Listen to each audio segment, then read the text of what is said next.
ഇന്നത്തെ സ്പെഷ്യൽ വെണ്ടയ്ക്ക മെഴുക്ക് പുരട്ടിയാണ്. ചൂടായ ചീനച്ചട്ടിയിലേക്ക് നേർമയായി അരിഞ്ഞ വെണ്ടയ്ക്ക ഇട്ട് കൊടുത്ത ശേഷം ഒരു 3 മിനിറ്റ് ഇളക്കി കൊടുക്കുക.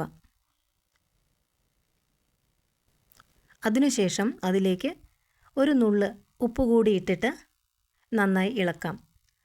വെണ്ടയ്ക്കയിൽ ഒരു പശ പോലെ ഒരു വെള്ളം ഉണ്ടാവുമല്ലോ, അപ്പോൾ അത് നന്നായി വറ്റി വരാൻ വേണ്ടിയാണ് ഡ്രൈ ആയ ചീനച്ചട്ടിയിൽ വെണ്ടയ്ക്ക ഇട്ട് ഇളക്കുന്നത്.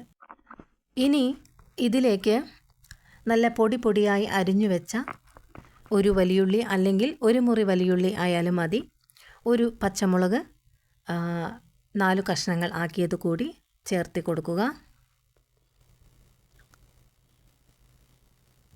നന്നായി ഒന്ന് ഇളക്കുക.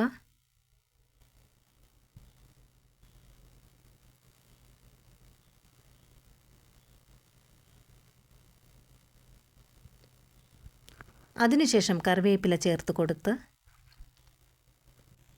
നന്നായി ഒന്ന് ഇളക്കിയ ശേഷം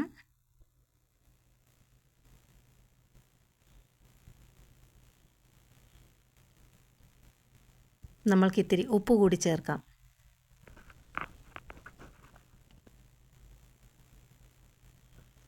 ശേഷം അതിൻ്റെ നടുവ് ഒന്ന് മാറ്റിയ ശേഷം അതിലേക്കാണ് നമ്മൾ കുറച്ച് വെളിച്ചെണ്ണ ഒഴിച്ചു കൊടുത്ത്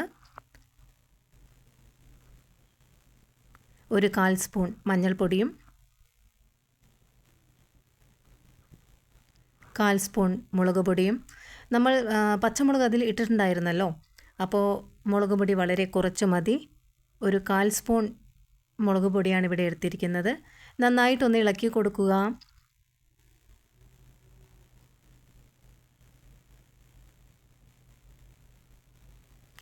അതിനുശേഷം ഒന്ന് അടച്ച് വെച്ച് ഒരു 3 മിനിറ്റ് വേവിക്കുക.